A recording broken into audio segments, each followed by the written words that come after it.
Mis hermanos, todo mensaje, sea cual sea, todo mensaje que apela a la voluntad requiere una respuesta. Ya sea un mensaje desde el púlpito, el cual apela a la voluntad y al corazón de aquellos que están escuchando, requiere una respuesta. O sea, cualquier otro mensaje de cualquier otro tipo que lo que hace básicamente es llamar a que haya algún tipo de cambio, ese mensaje requiere una respuesta de aquellos que están escuchando. Y eso es lo que nos encontramos en el día de hoy en Hechos 13 a partir del versículo 14. Lo que nos encontramos es la respuesta que la gente tuvo al mensaje que Pablo y Bernabé, pero sobre todo Pablo, predicó en la sinagoga de Antioquía de Pisidia. Así que, mis hermanos, tenemos que hacer un poquito de memoria. Tenemos que hacer memoria porque precisamente estos versículos del 44 al 52 es cómo la gente respondió al mensaje que Pablo predicó. Y debemos, mis hermanos, recordar lo que Pablo había predicado en el capítulo 13 hasta el versículo 43. Recordamos que llegaron a Antioquía de Pisidia y fueron a la sinagoga, Pablo y Bernabé, como tenían por costumbre. Y allí los principales de la sinagoga les pidieron si tenían algo que decir. Y el apóstol Pablo dijo, sí, algo tenemos que decir aquí. Y les predicó, mis hermanos, un mensaje cuyo tema era la historia misma de la salvación. Y les predicó y les anunció como esa historia de la salvación a lo largo de todo el Antiguo Testamento, llegando hasta David, toda esa historia de la salvación tenía como centro a aquel que nosotros hemos cantado. Tenía como centro a Jesús de Nazaret, pero a este como Salvador. Y Pablo les anunció de que esta salvación en Jesús de Nazaret se cumplía no solamente en su persona, sino también en su obra, en la crucifixión de Cristo en la cruz y en su resurrección gloriosa. Y Pablo les dijo de que esta historia de la salvación en Cristo y en su perfecta obra tenía que generar el entendimiento en ellos de la doctrina de la justificación por la fe, de que el ser humano solamente es declarado perdonado de sus pecados y justo delante de Dios, no por obras personales, sino solamente por medio de la fe en la obra y en la persona de nuestro Señor Jesucristo. Y al final de esto, Pablo apela a la voluntad de aquellos que estaban escuchando y les dice que no menosprecien esta salvación de Dios. Y lo hace precisamente citando a lo que es el profeta Habacuc y les dice, mirad, oh menospreciadores, y asombraos, y desapareced, porque yo hago una obra en vuestros días, obra que no creeréis si alguien os la contare en vuestros días. Pablo apela y les dice, no menospreciéis esa salvación. Porque menospreciar esa historia de la salvación, menospreciar lo que es la persona de Jesús, menospreciar su obra, menospreciar esta doctrina gloriosa de la justificación por la fe en Cristo, inmediatamente situarse sin ningún tipo de esperanza, sin ningún tipo de salvación y bajo el juicio de Dios. No menospreciéis eso, les dice. Bien, pues una semana después, mis hermanos, hubo una respuesta asombrosa a ese mensaje del apóstol Pablo. Y lo veremos. Y es en esa respuesta que empieza a partir del versículo 44, donde Pablo, mis hermanos, va a mencionar y va a explicar algo de esa respuesta que es un tanto difícil de entender. Nos va a explicar algo que aparece dentro de lo que es el plan de Dios para salvación. Nos va a explicar cómo funciona en esa respuesta la incredulidad y la salvación dentro del plan de Dios. Y nos va a mostrar cómo esa incredulidad de algunos obra en el plan de salvación de Dios para la salvación de otros. Incredulidad y salvación en el plan de Dios, en esa respuesta que tuvieron al mensaje del apóstol Pablo. Así que tengan sus Biblias abiertas, mis hermanos, en Hechos 13, los versículos del 44 al 52, y vamos a ver, mis hermanos, esos dos aspectos que Pablo pondrá de énfasis: incredulidad y salvación en el plan de Dios. Y vamos a destacar esa incredulidad y esta salvación de tres maneras en el día de hoy, tal y como Pablo se lo explica a aquellos que le estaban escuchando. Primero veremos, mis hermanos, la incredulidad y salvación son la paradoja en el plan de Dios para la salvación o para nuestra salvación. Son la paradoja en el plan de Dios para nuestra salvación. Segundo veremos, mis hermanos, que la incredulidad y la salvación deben generar en nosotros una respuesta al anuncio de la salvación. Y tercero, lo que vamos a ver, mis hermanos, es que la incredulidad y la salvación nos son evidenciadas por medio de Dios salvando a los suyos.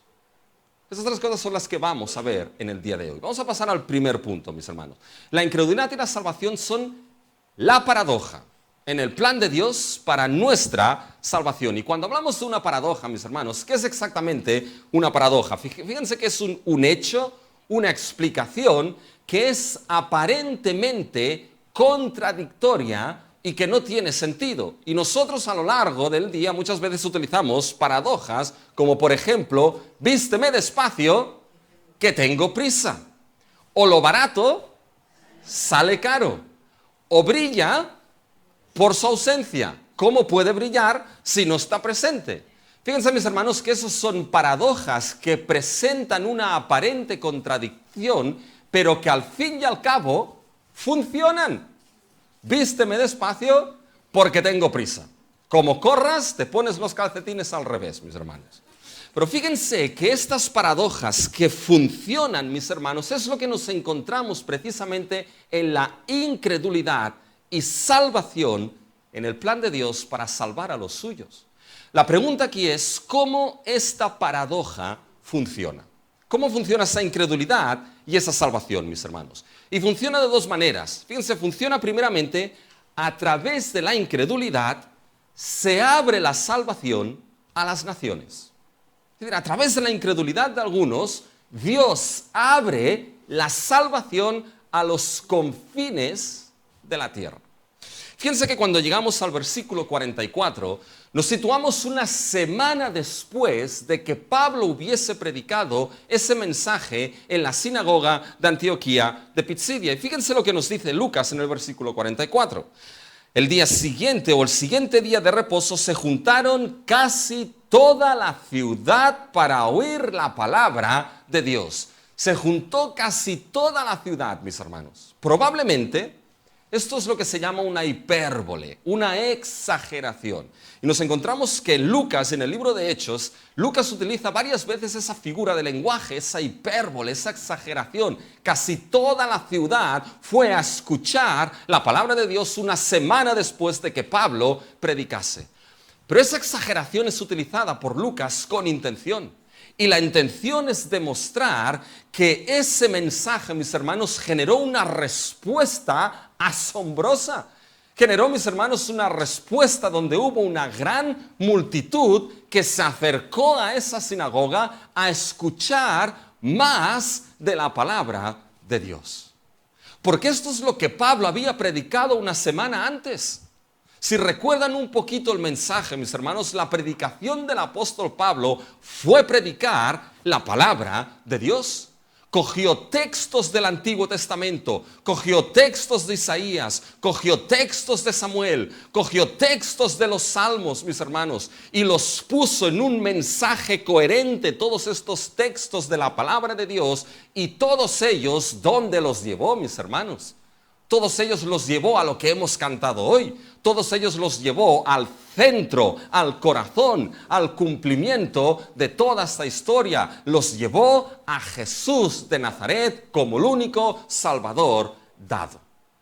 Y mis hermanos, esa predicación, mis hermanos, lo que hizo fue atraer a casi toda la ciudad, atraer a aquellos que tenían hambre, hambre no de escuchar historietas, no de escuchar chistes, no de escuchar anécdotas, hambre de escuchar la palabra de Dios centrada en aquel que es el centro glorioso, Cristo Jesús. Y mis hermanos, tengo la convicción de que cuando esta es la predicación que se encuentra en la iglesia de Cristo, que cuando esta es la predicación de la palabra de Dios, mis hermanos, toda ella llevada a la persona que es el cumplimiento de toda esa historia salvadora, Cristo Jesús, cuando esta predicación está, mis hermanos, Dios tiene en su voluntad a bien traer a aquellos hambrientos y sedientos de esa palabra y de Cristo Jesús, mis hermanos. Y eso lo hizo ahí.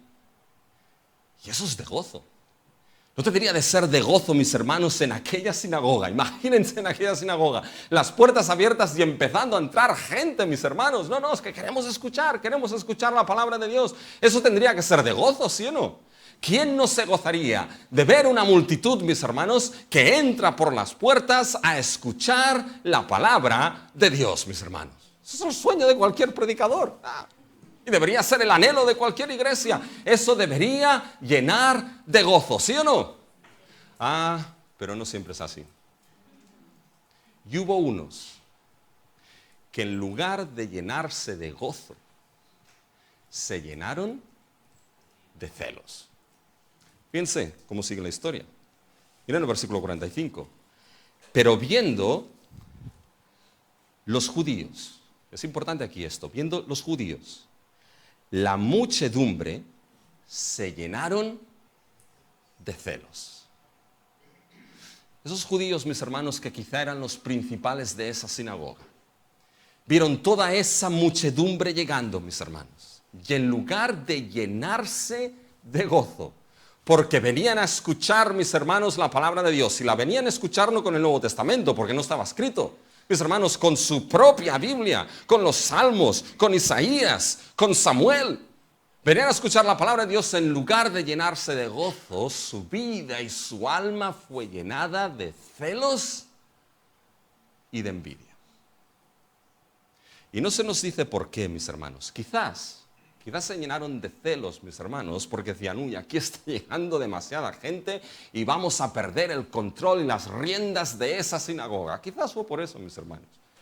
Pero quizás se llenaron de celos, ¿saben por qué? Porque, mis hermanos, lo que sucedió en una semana es lo que ellos no habían podido hacer quizá en un año, mis hermanos, o en el tiempo que estuvieron ahí. Y ahora de repente, mis hermanos, en una sola semana, vienen Pablo, vienen Bernabé, predican la palabra, la llevan a Cristo y en aquella sinagoga empieza a llevar gente. Y ahí estaban quizá aquellos judíos y aquellos principales diciendo, oye, pero ¿cómo es posible que en una semana, lo que nosotros no hemos conseguido en todo el tiempo, este hombre en una semana lo consigue? Deberíamos ser nosotros quien hiciese eso. Nosotros deberíamos así aquí ser los protagonistas, que atrajese toda esta gente. Nosotros, no ellos.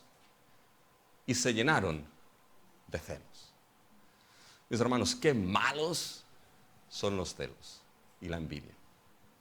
Y debemos tener cuidado con esto, mis hermanos. Debemos tener cuidado siempre con los celos. Pero debemos tener cuidado con los celos, mis hermanos, ministeriales dentro del ministerio. Los pastores, mis hermanos, deben cuidarse de los celos de otros pastores, los predicadores de otros predicadores, los diáconos de otros diáconos, los miembros de otros miembros, mis hermanos, en el ministerio y en el servicio. Porque esos celos, mis hermanos, al final, ¿saben lo que hacen? Lo que hacen es crear divisiones y contiendas. Y lo hacen de la misma manera que esos judíos hicieron, rebatiendo. Fíjense el versículo 45. Pero viendo los judíos la muchedumbre, se llenaron de celos y rebatían. Y esos celos van a llevar a esto, mis hermanos, a rebatir, ya sea de manera pasiva. Oye, pues me planto aquí, no hago nada porque tendría que hacerlo yo y que no me deja, no hago nada. O de manera activa. Es que yo tendría que hacer esto, hombre. Lo que hacen estos tal. Yo lo haría mejor. Se supone que yo tendría que estar ahí. Mis hermanos, cuidémonos de esos celos. Pero fíjense que aquí rebatieron. La idea de rebatir es contradecir a Pablo. Lucharon estando en contra de ese mensaje. Pero fíjense que lo hicieron de una manera muy concreta y muy específica. Fíjense que nos lo dice la palabra. Y rebatían lo que Pablo decía, contradiciendo y blasfemando. En realidad ese contradiciendo no aparece en lo original.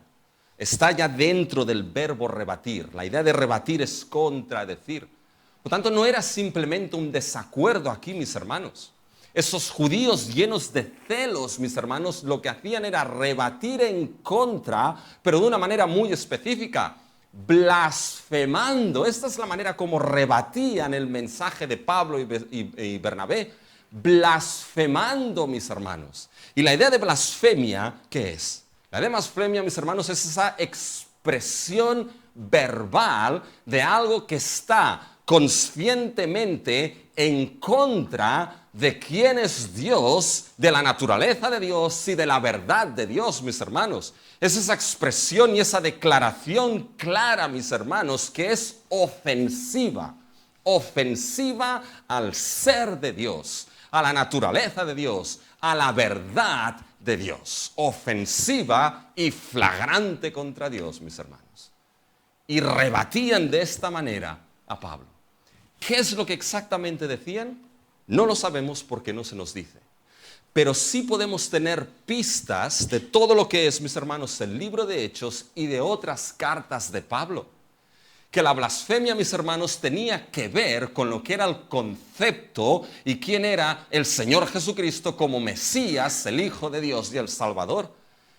Que para muchos era tropezadero. ¿Cómo ese Jesús de Nazaret puede ser el Mesías, el Hijo de Dios, crucificado en una cruz para la salvación de pecadores, no solamente de los judíos, sino también de los gentiles? Ese Jesús no puede ser el Cristo, no puede ser el Hijo de Dios, no puede ser Dios encarnado, mis hermanos. Y posiblemente era una negación flagrante y ofensiva de quién es Cristo y de ese evangelio de salvación por sola fe y por sola gracia. Bien, ante esto, Pablo y Bernabé, con toda valentía, ahora les van a decir lo que esa blasfemia y actitud de esos judíos significaba. Y fíjense el versículo 46. Entonces Pablo y Bernabé, hablando con denuedo, es decir, con valentía, dijeron, ahora explican lo que significa esa actitud de esos judíos que rebatían blasfemando. Dijeron, a vosotros, a la verdad, era necesario que os hablase primero la palabra de Dios. Mas puesto que la desecháis y no os juzgáis dignos de la vida eterna, fíjense ahora, he aquí nos volvemos a los gentiles, mis hermanos. Fíjense cómo aquí empieza a entrar el principio de incredulidad y salvación. Puesto que desecháis esto y no os juzgáis de esta manera, nos volvemos a otros. Nos volvemos a los gentiles. Y esto, mis hermanos, no solamente es algo que sucede aquí, lo veremos, en lo que es la sinagoga de Antioquía de Pisidia. Este es un principio, mis hermanos, dentro del plan redentor de Dios. De cómo la salvación tenía que llegar más allá, mis hermanos, a los confines de la tierra. Y lo vamos a ver. Esa incredulidad que mueve la salvación a otros. Fíjense que lo primero que Pablo les dice, les habla de su privilegio. Del privilegio que tenían esos judíos. Del privilegio que tenía ese pueblo de Israel. Fíjense en el versículo 46. A vosotros, a la verdad, ¿era qué? Necesario que se os hablase primero la palabra de Dios. Era necesario. Es decir, Pablo está diciendo, había una necesidad imperante, una necesidad primera de que esa palabra de Dios, y si nos preguntamos, ¿cuál es esa palabra de Dios? Bueno, Pablo la predicó. predicó en la sinagoga toda esa historia de su salvación, esa historia de esos judíos, de ese Israel llevada, mis hermanos, a Cristo, a Jesús el Salvador. Es esa palabra, mis hermanos, del Evangelio visto a lo largo de esa historia de la salvación. Y les dice, era necesario que esto llegase primero a vosotros.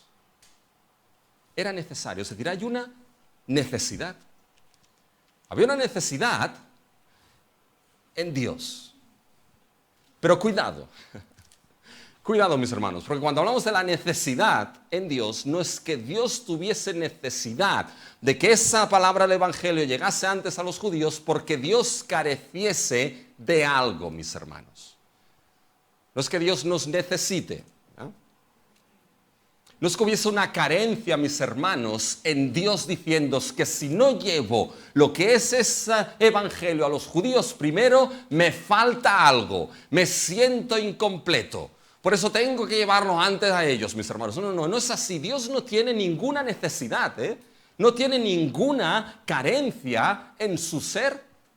El ser más perfecto, el ser más sublime, el ser más satisfecho que existe en todo el universo, mis hermanos, es Dios. No necesita en absoluto de la creación. No necesita de ninguno de nosotros que nos creó. No necesita, mis hermanos, de nuestra alabanza, aunque se complace en ella. Dios es perfecto, sublime y plenamente complacido en sí mismo. Oye, pero es que es muy triste estar solo. Pero es que no está solo. Porque es trino, mis hermanos. Y está el Padre, el Hijo y el Espíritu Santo. Y con ellos, mis hermanos, se valen. ¿Saben? La única necesidad que tiene Dios, mis hermanos, es la necesidad de sí mismo. Y de nadie más. Por tanto, esa necesidad no es que había carencia en Dios. Esa necesidad, mis hermanos, es dentro del plan redentor decretado por Dios. De que Dios, mis hermanos, en ese plan salvador decretado desde antes de la fundación del mundo, Dios, mis hermanos, estableció que era necesario que primero ese evangelio llegase a los judíos. De que ese evangelio, mis hermanos, llegase a Israel primeramente. Y fíjense que esto es algo que vemos en las Escrituras. Fíjense que esto es algo como funciona. Fíjense en Marcos 10, los versículos 5 y 6, ¿qué es lo que dicen? Dice, a estos 12 envió Jesús y les dio instrucciones diciendo, por camino de gentiles no vayáis, y en ciudad de samaritanos no entréis, sino id antes, ¿a quién? A las ovejas perdidas de la casa de Israel. No paséis por camino de gentiles, dejad a los gentiles, dejadlos. Id primero a las ovejas perdidas de Israel. Fíjense lo que Cristo mismo dice en Mateo 15, 24. Fíjense lo que dice, que Él había sido enviado a las ovejas perdidas, ¿de qué casa? De la casa de Israel. Y fíjense lo que dice Pablo en Romanos 1, 16. Dice, porque no me avergüenzo de qué. No me avergüenzo del evangelio, porque es poder de Dios para salvación a todo aquel que cree. Primeramente al judío y después al griego. ¿Se dan cuenta, mis hermanos? Fíjense qué gran privilegio, mis hermanos, tenía Israel. Fíjense qué posición privilegiada dentro del plan redentor de Dios.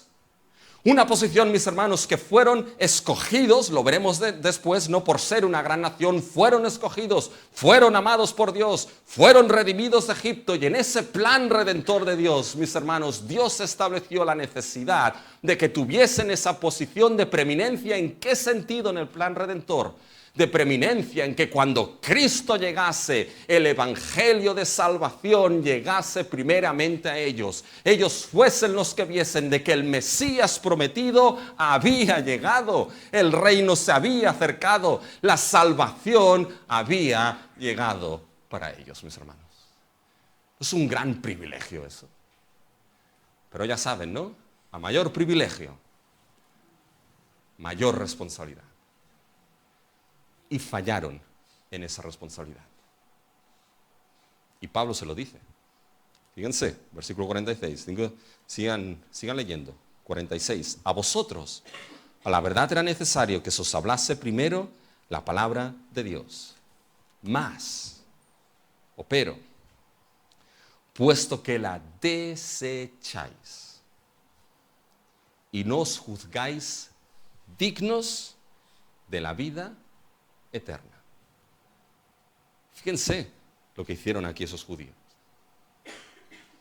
Se os dio esa posición de privilegio, puesto que desecháis esa palabra de Dios, puesto que no creéis esa palabra que os ha sido predicada y de esa salvación en Jesús, puesto que sois incrédulos a ella, y aún más, fíjense, y no os juzgáis dignos de la vida eterna.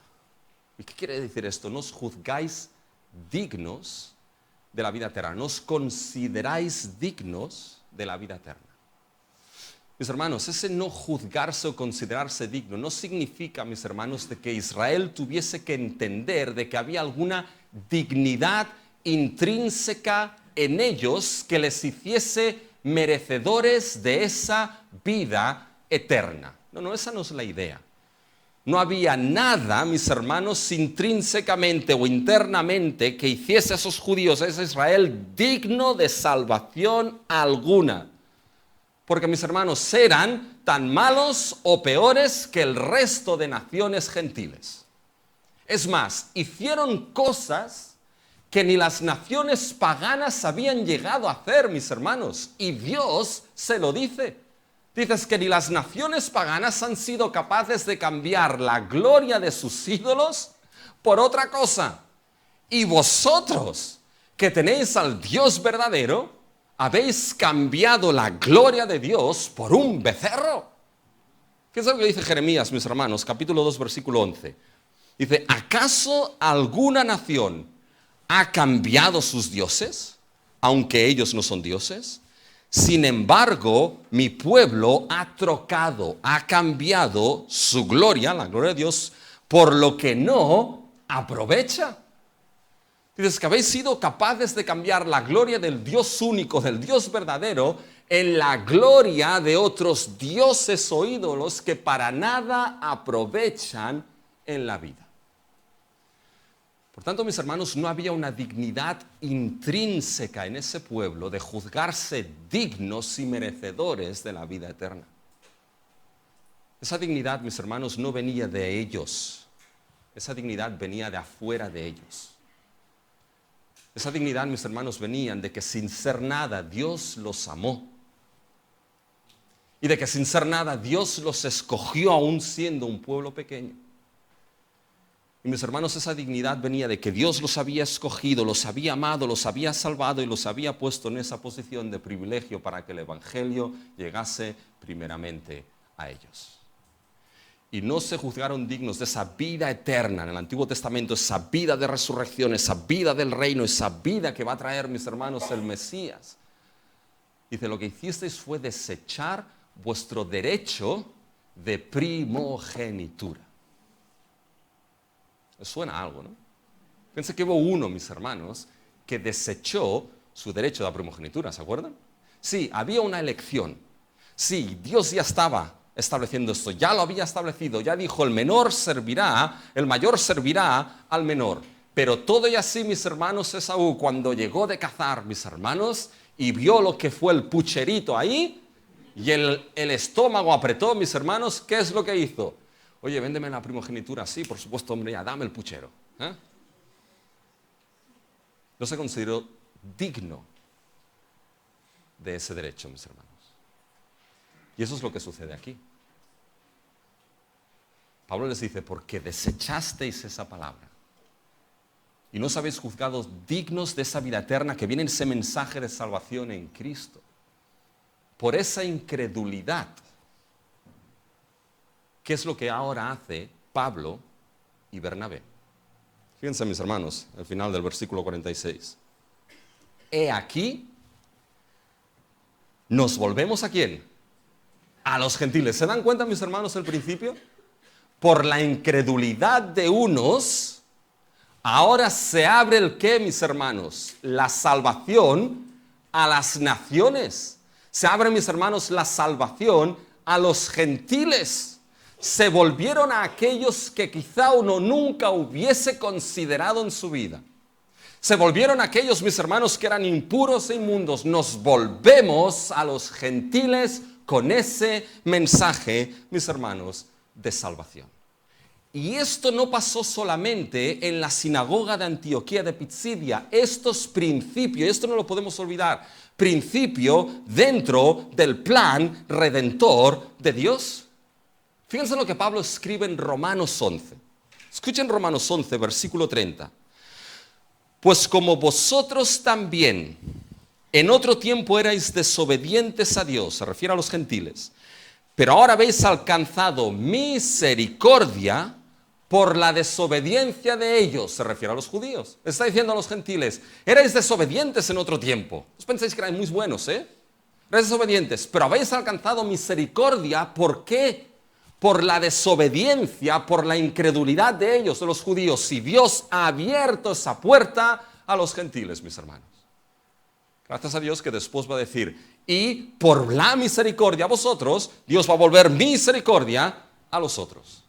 Pero fíjense, mis hermanos, que esto es como funciona la historia de la salvación. Escuchen Mateo 21:43. Por tanto os digo que el reino de Dios será quitado de vosotros. De aquellos saduceos y fariseos, mis hermanos, que no querían creer y que eran los representantes de ese pueblo. Os será quitado el reino de vosotros y los frutos de él, y les será dado a quién, mis hermanos. Será dado a aquellos que hagan frutos dignos de ese reino, mis hermanos. Y ahí están los gentiles. Ahí, mis hermanos, estamos nosotros. Y eso es algo, mis hermanos, glorioso. Fíjense que este rechazo, mis hermanos, e incredulidad de esos judíos en esa sinagoga, ¿saben lo que nos muestra? Nos muestra, por un lado, de que tú tienes la responsabilidad de aceptar o de rechazar ese mensaje del Evangelio. Y no te equivoques, es solo por la gracia de Dios.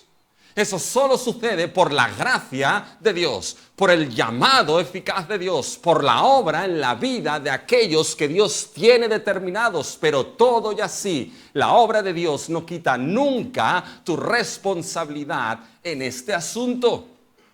Y tienes la responsabilidad o bien de aceptar esa salvación en Cristo Jesús por la gracia de Dios, o de rechazar esa salvación. Cuando escuchas el Evangelio, cuando escuchas esa palabra salvífica de que Cristo Jesús es el Salvador, de que solo en Él hay salvación, de que en Él tienes perdón de pecados, de que en Él tienes vida eterna, tu responsabilidad es aceptar o rechazar. Pero lo glorioso también, mis hermanos, de lo que Pablo le está diciendo aquí es que, ¿saben qué? Dios hubiese podido cerrar la puerta cuando hubo el rechazo de su pueblo, de esos judíos. Dios hubiese podido decir, bueno, si los que yo amé desde antes de la fundación del mundo, si los que yo escogí siendo nada, si aquellos que yo saqué de Egipto con milagros y prodigios que vieron mi mano, si estos han sido capaces de rechazar esa salvación en mi Hijo sublime que es Cristo Jesús, ¿qué debo esperar de aquellos que no tienen ni idea de mí?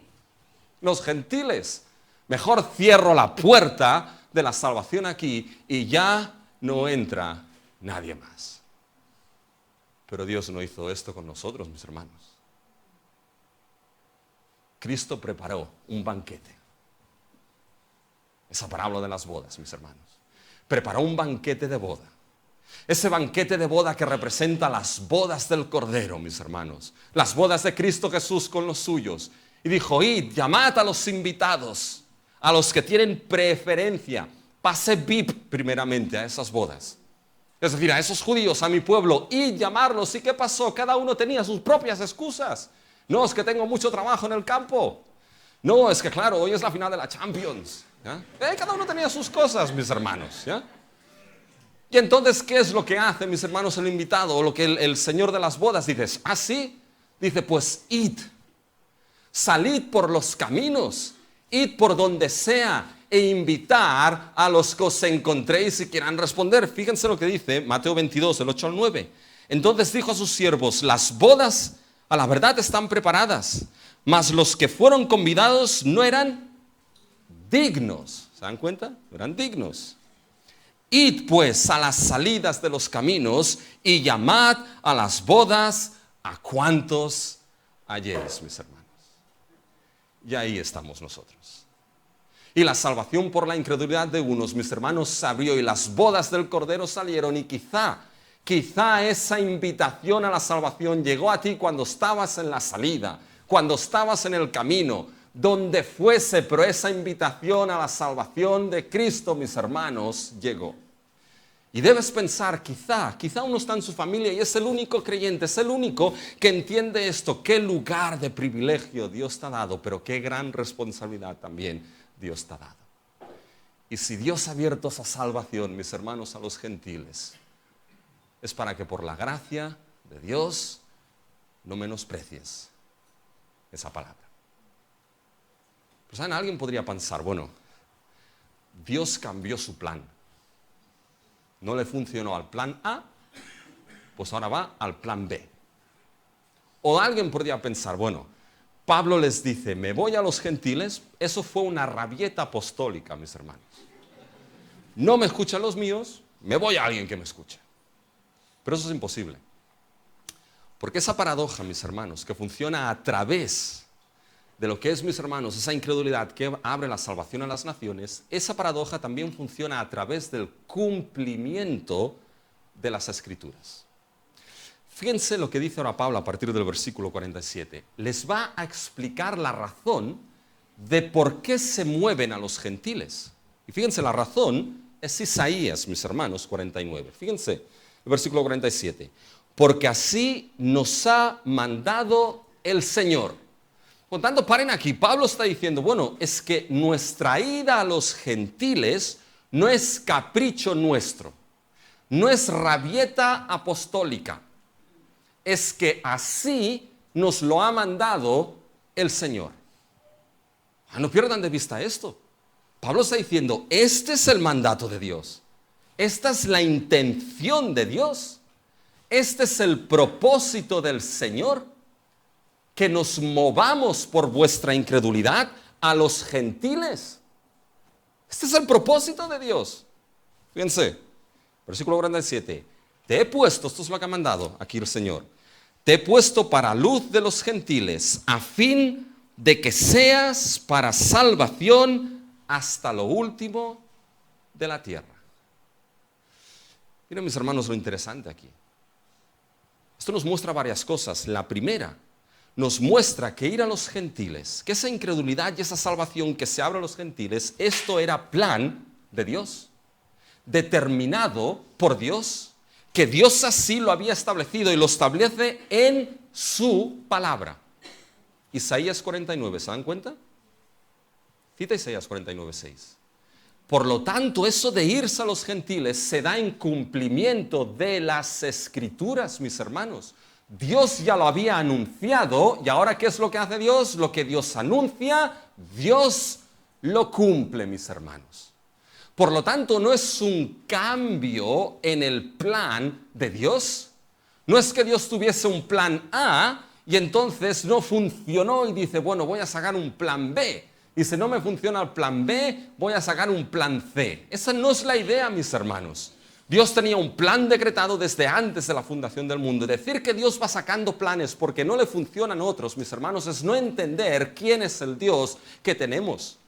Que en su soberana voluntad lo decreta todo y en su perfecta sabiduría y providencia es capaz de gobernar todos y cada uno de los eventos de la historia para que su plan se cumpla como Él ha establecido desde antes de la fundación del mundo. Y nada ni nadie va a desviar ese plan de Dios.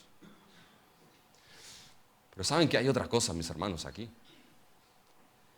cita Isaías 49:6. Y fíjense lo que dice, mis hermanos, Isaías 49:6. Escuchen bien. Dice, porque así nos ha mandado el Señor, te he puesto por luz a los gentiles. Y ahora fíjense Isaías 49:6. Dice, poco es para mí que tú seas mi siervo, para levantar las tribus de Jacob y para que restaures el remanente de Israel. También te di por luz a las naciones, para que seas mi salvación hasta lo postrero de la tierra. Bien, cuando vamos a Isaías, ¿saben quién es el siervo, mis hermanos? Es un tanto complicado ahí. Pero a veces en Isaías el siervo es Israel. Pero este texto que cita aquí, mis hermanos, Pablo de Isaías 46, dice, te he puesto, mi siervo, te he puesto para que restaures ¿a quién? Restaures a la casa de Jacob. Restaures a Israel. Por lo tanto, mis hermanos, aquí ese siervo no puede ser Israel. Porque Israel necesitaba restauración, mis hermanos. Israel aquí no es la parte de la solución, no es la solución. Aquí Israel es la parte del problema, mis hermanos. Y necesita restauración al igual que el resto de las naciones de los confines de la tierra, que son los gentiles, mis hermanos, exactamente igual, porque el problema es el mismo, es el pecado que hunde, condena y arruina, mis hermanos, al ser humano. Por lo tanto, ese siervo que restaurará a los que tenían preferencia y a los postreros de la tierra, mis hermanos, ¿quién será ese siervo puesto por luz a las naciones? Y hubo, mis hermanos, un abuelito que fue a servir al templo porque le tocaba el turno y se llamaba Simeón. Y a ese abuelito le llegó un matrimonio con un bebé, José y María, y lo pusieron en los brazos de Simeón para que entonces, mis hermanos, Simeón pudiese bendecir a ese niño. Y cuando Simeón, mis hermanos, vio a ese niño, ¿qué es lo que Simeón dijo? Escuchen, ahora, Señor, despides a tu siervo en paz, conforme a tus palabras, porque han visto mis ojos tu salvación, la cual has preparado en presencia de todos los pueblos, luz para revelación a los gentiles y gloria de tu pueblo, Israel. Y ese niño, mis hermanos, será Jesús de Nazaret. Ese siervo que restaura, mis hermanos, y perdona, es Jesucristo, nuestro Señor, que fue establecido para ser luz de salvación a gentiles como nosotros y a su pueblo Israel. ¿Lo entienden esto, no? Pero miren lo que dice Pablo en el versículo 47. Porque así nos ha mandado el Señor. Bueno, ahora este mandamiento es para Pablo y Bernabé. Por tanto, fíjense lo que sucede aquí, mis hermanos. Lo que Cristo fue designado a hacer como luz a las naciones, ahora, mis hermanos, eso lo hace Pablo y Bernabé, haciendo ¿qué, mis hermanos? Predicando el evangelio de nuestro Señor Jesucristo. Puesto de otras maneras, mis hermanos, aquel que es el siervo que restaura, sigue restaurando y sigue salvando por medio de la predicación del evangelio a los confines de la tierra, mis hermanos. Y fíjense que volvemos aquí a algo que es glorioso. Mis hermanos, esto implica de que por medio de la predicación del evangelio nos demuestra que Dios no ha cerrado la puerta a los confines de la tierra. Y mis hermanos, que Dios ya tenía en su corazón, y no puedes perder esto de vista, Dios ya tenía en su corazón desde antes de la fundación del mundo, su plan ya lo tenía, mis hermanos, y ahí dentro estaban no solamente su pueblo Israel, sino que también los gentiles, mis hermanos, nosotros. Y en su corazón, mis hermanos, ya latía de amor por aquellos que estarían en los confines de la tierra, mis hermanos. Ya fuese en Ucrania, ya fuese en Chile, ya fuese en Bolivia, ya fuese en Perú, ya fuese en España, ya fuese en Guatemala. Puntos suspensivos, pónganse ustedes ahí. Porque si no después me dirán, oye, es que te has dejado. Yo me lo dejo, Dios no. ¿Ya? Mis hermanos, ya estaba esto en el corazón de Dios. y en su propósito. Tanto, mis hermanos, que Dios, cuando llegó el cumplimiento del tiempo, el cumplimiento perfecto del tiempo, Dios envió a su Hijo, nacido de mujer, nacido bajo la ley, y lo envió para que Cristo Jesús, mis hermanos, en una cruz, muriese y derramase su sangre para perdón de nuestros pecados. Resucitase victorioso. Amó tanto, mis hermanos, aquellos que tenían su corazón y su plan desde antes de la eternidad, que dio a su Hijo para que con su sangre redimiese y purificase un pueblo para Él. Un pueblo, mis hermanos, que no solamente aquí incluirá la restauración de esos de Israel, sino las naciones gentiles. Dios no cerró la puerta a los confines de la tierra. ¿No es eso glorioso? Pudiéndolo haber hecho, ¿no es eso glorioso? Piensa en lo siguiente: si estás en Cristo, formas parte de esta iglesia de Cristo gracias a esto. ¿Cómo respondes a ello? ¿Cuál es tu respuesta a entender lo que Dios ha hecho en esta salvación tan gloriosa? ¿Y saben cuál es la respuesta al segundo punto? Estos son más cortitos, tranquilos, Fíjense que la incredulidad, mis hermanos, y salvación debe generar en nosotros una respuesta a este anuncio de la salvación que hemos escuchado. ¿Y cómo debemos responder, mis hermanos? Respondemos con gozo y gloria en la palabra de Dios. Fíjense, mis hermanos, lo que aparece en el versículo 48. Los gentiles. ¿Quiénes son ahora los que escuchan, mis hermanos? Los gentiles, oyendo esto, se regocijaban y glorificaban la palabra del Señor. Mis hermanos, ¿cómo respondieron esos gentiles? Lo que encuentras aquí es la respuesta al anuncio de esa salvación.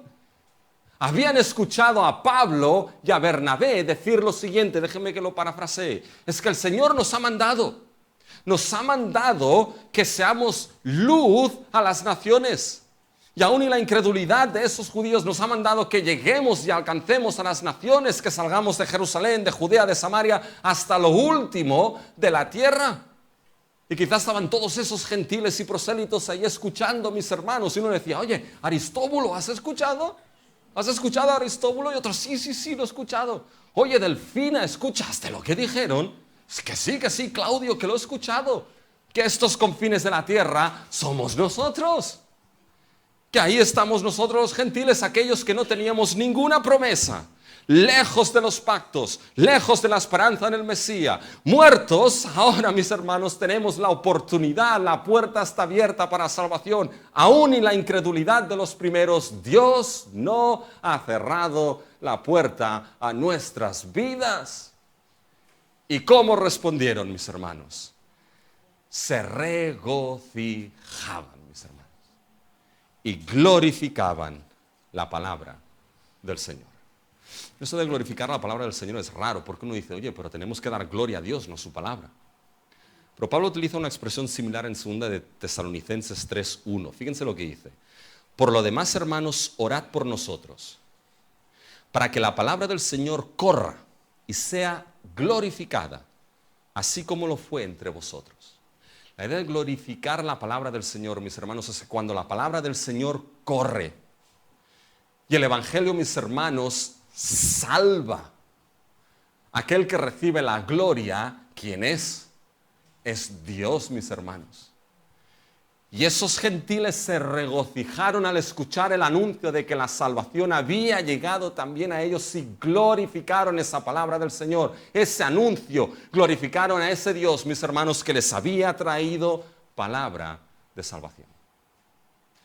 Bien, si te estabas preguntando, bueno, ¿qué aplicación tiene que haber esto en mi vida? A veces buscamos aplicaciones de qué tengo que hacer, cómo lo tengo que hacer, de qué manera, mis hermanos, ¿ya?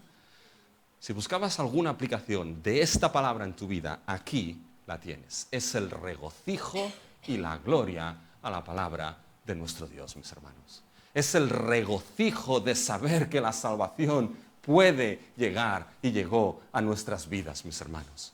Es el regocijo en el Dios de nuestra salvación. Es glorificar al Dios que salva por medio de Cristo Jesús y el Evangelio anunciado.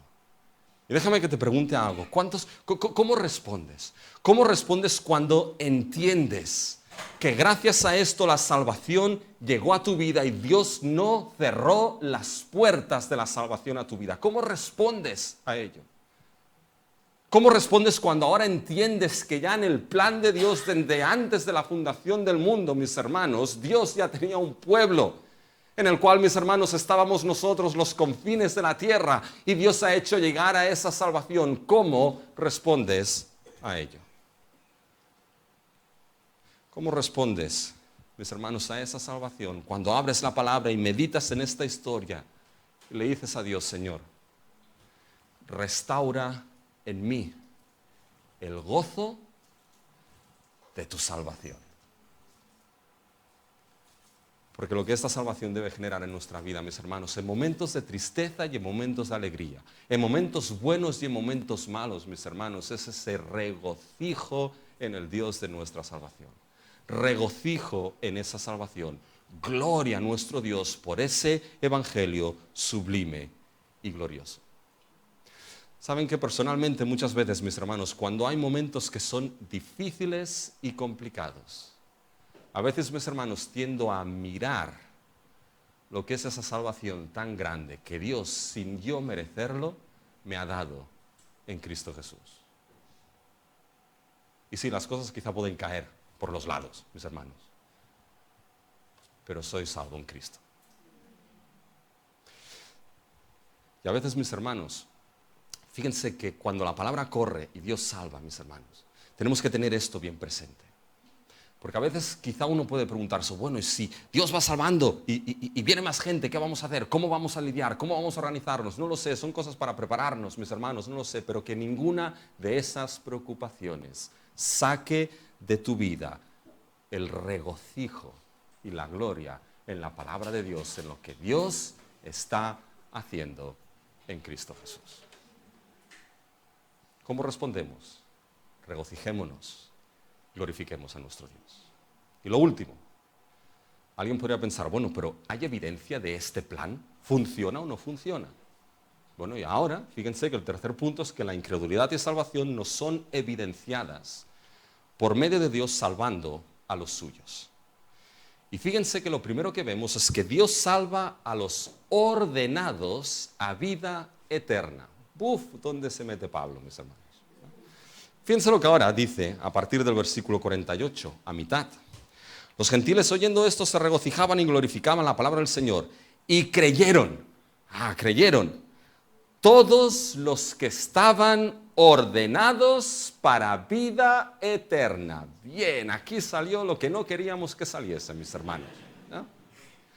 Porque, mis hermanos, Pablo determina que sí, el plan de Dios era llegar a los confines de la tierra, mis hermanos. A las naciones gentiles también estaban en su plan. Y creyeron.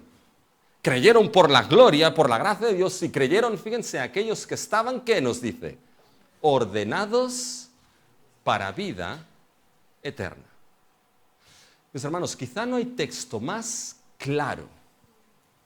Ahora viene para los jueves, más perspicuo. Esto para los jueves, perspicuo, claro. No hay texto quizá más claro, mis hermanos, de la doctrina de la elección y de la predestinación para salvación que este texto. Creyeron de los gentiles todos, sí, todos los que estaban ordenados para vida eterna. Esa palabra ordenar, mis hermanos, se utiliza en los manuscritos muchas veces es la palabra de enlistar, enrolar. Creyeron aquellos que estaban enlistados, en lista para enrolarse, mis hermanos, en esa vida eterna. Por tanto, que Dios ordenó a algunos para vida eterna. Y si uno dice: ¿cómo esto es posible? Bueno, pues así lo ha establecido Dios, mis hermanos. Pero fíjense que utilizan la expresión vida eterna, que ya la ha utilizado en el versículo 46. Hubo unos que no se juzgaron, ¿qué? Dignos de la vida eterna. Y ahora tenemos a unos aquí que son ordenados para vida eterna. Esto explica que el hecho que no se juzgaron, mis hermanos, para vida eterna, no estaba en su propia dignidad, sino fuera de ellos, mis hermanos. En ese decreto elector de Dios. Pero algo que no podemos borrar de la Escritura, aunque nos sea difícil de entender, es que Dios ha ordenado y ha enrolado de las naciones de este mundo a algunos para vida eterna, mis hermanos. Y esto es difícil de tragar. La doctrina de la elección es una doctrina bíblica de pies a cabeza, de Génesis a Apocalipsis. Pero es una doctrina que cuesta de entender. A veces, mis hermanos, porque se malentiende. Dios ha escogido a unos para salvación y ha escogido a otros para condenación. No. El ser humano es condenado por su propio pecado. Y Dios no escoge a nadie para condenación. Ya estamos condenados por nuestro propio pecado. Pero en su misericordia escoge a unos para salvación. Y a veces se malentiende la doctrina y esto es lo que lleva al rechazo. A veces, mis hermanos, cuesta de entender porque no la consideramos justa. No es justo que Dios haga esto. Muy bien, le pides justicia a Dios, todos al infierno. Eso es lo que Dios tendría que hacer, mis hermanos. Eso sería lo justo. Pero en su misericordia, salva a algunos, mis hermanos. Pero ¿saben lo que muchas veces crea problema de esta doctrina? Porque esta doctrina, mis hermanos, de ordenar para vida eterna, mis hermanos, es la doctrina que más enfrenta al ser humano con la pura, sublime y absoluta soberanía de Dios, mis hermanos. Porque esto implica entonces que el ser humano no puede hacer nada para ganar esa vida eterna. De como le dijo, mis hermanos, Dios a Moisés, mis hermanos, ¿qué es lo que le dijo? Yo pasaré todo mi bien y proclamaré mi nombre, Jehová, Jehová, fuerte, valiente, misericordioso, clemente, quien tiene misericordia de quien quiere tener misericordia, mis hermanos. Y que se compadece del que quiere compadecerse, mis hermanos. Y Pablo lo escribió esto nuevamente en Romanos, capítulo 9, versículo 15, que dijo exactamente lo mismo. Tengo misericordia del que tengo misericordia, me compadezco de quien quiera compadecerme, mis hermanos. Y eso enfrenta al ser humano, un ser humano como nosotros, que queremos, mis hermanos, hacerlo todo a nuestra manera. Como Frank Sinatra. I did it my way, mis hermanos. Y nosotros queremos hacer nuestro way, nuestro camino, y nos enfrenta con esa doctrina de que dice, no, aquí es Dios quien lo hace todo. Y eso es someterse a la soberana voluntad de Dios. La cuestión es por qué, mis hermanos, mencionaría Pablo esto aquí. ¿Y por qué lo menciona Lucas aquí? ¿Saben por qué, mis hermanos? Porque, mis hermanos, ese orden para vida eterna, ¿saben lo que evidencia? Evidencia esa salvación que llega a los confines de la tierra. Porque, mis hermanos, los que creen son aquellos que han sido ordenados para vida eterna. Ningún ser humano, ninguno, ni tú ni yo, ninguno en todo este planeta a lo largo de la historia, mis hermanos, se juzgaría digno de la salvación, de la vida eterna. Querría ser salvo, le diría a Dios, Señor, quiero ser salvo, perdóname de mis pecados, mis hermanos, de manera natural, porque nadie quiere ni puede por ser pecador y caído delante de Dios, mis hermanos. Dios tuvo que ordenar misericordiosamente y soberanamente a unos para vida eterna, para que ahora, cuando ese evangelio llega a los confines de la tierra, aquellos ordenados, cuando la gracia de Dios los toque, cuando el Espíritu cambie sus corazones y el evangelio les diga, arrepiéntete y cree, ellos, mis hermanos, por la gracia de Dios, se arrepienten y creen. Y lo voy a volver a decir, sí, lo voy a volver a decir. Porque si alguien se pregunta, bueno, ¿y cómo sé yo que estoy dentro de esos ordenados? ¿Sabes qué? No tengo ni idea. Pero como dijo Spurgeon, no ha marcado a los escogidos con una X en la espalda. Si fuese así, me levantaría todo el día camisas, mis hermanos, para saber quién las tiene la X.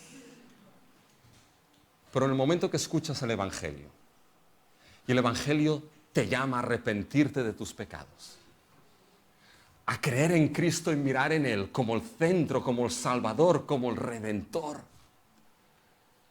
Cuando en tu corazón se mueve a ese arrepentimiento y a esa fe en Cristo, arrepiéntete y cree y esto será la prueba y la evidencia de que fuiste escrito desde antes de la fundación del mundo para vida eterna. Arrepiéntete y cree. Y lo último, mis hermanos, fíjense que la última evidencia es que Dios sigue salvando en medio de la oposición. Fíjense, con esto termino. Fíjense en versículos 49 en adelante. Y la palabra del Señor se difundía por toda aquella provincia. Pero los judíos instigaron a mujeres piadosas y distinguidas. Sabemos que el judaísmo atraía a mujeres, mis hermanos, de autoridades, muchas veces romanas, había prosélitos ahí, y a los principales de la ciudad, y levantaron persecución contra Pablo y Bernabé y los expulsaron de sus límites.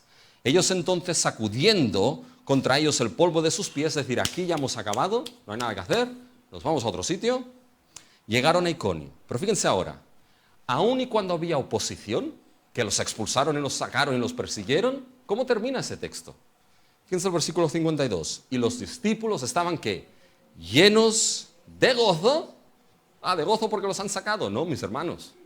De gozo porque han sido salvos y tienen el Espíritu Santo. Esto es demostración de que habían sido salvos, mis hermanos. De que ahora esa salvación había ido a los confines de la tierra. Y mis hermanos, si tenemos que cerrar este mensaje, algo que desde el corazón quiero decirte, mis hermanos, es lo que Dios mismo dijo en Isaías 45, 22. Dijo, mirad a mí y sed salvos, ¿quién? Sed salvos todos los confines de la tierra, porque yo soy Dios y no hay otro. Tienes el privilegio de vivir en un tiempo, el tiempo del nuevo pacto. El privilegio de vivir en un tiempo donde Dios ha llevado la salvación hasta los confines de la tierra. Y si hoy estás aquí, no es por casualidad, es porque siendo de donde seas, Dios te ha traído para que mires a Él y seas salvo todos los confines de la tierra y puedas decir, Señor, perdóname, sálvame, y ese espíritu y esa vida eterna sea una realidad en tu vida y aún en medio de la dificultad tengas el gozo de la salvación. Y nosotros, mis hermanos, como iglesia, entonces regocijarnos y glorificar la palabra de Dios. Es un tema difícil, mis hermanos, y complicado este de Pablo aquí, Pero ¿saben quizá cómo deberíamos acabar? Como Pablo acaba su argumento en Romanos 11, de que por la desobediencia de unos, otros hallan salvación. Y por la misericordia de unos, otros hallarán misericordia, y al final el pueblo de Dios será salvo. Y eso que a veces nos cuesta, esta paradoja, ¿cómo la resuelve Pablo? Mis hermanos, Pablo la resuelve diciendo, oh profundidad de las riquezas, de la sabiduría y la ciencia de Dios. Cuán insondables son sus juicios y cuán inescrutables son sus caminos. Porque ¿quién entendió la mente del Señor? ¿Y quién le dio consejo? ¿Y quién fue el primero para darle a él recompensa? Porque de Él, y por Él, y para Él son todas las cosas. Por lo tanto, la gloria sea dada a Él por los siglos de los siglos. Amén.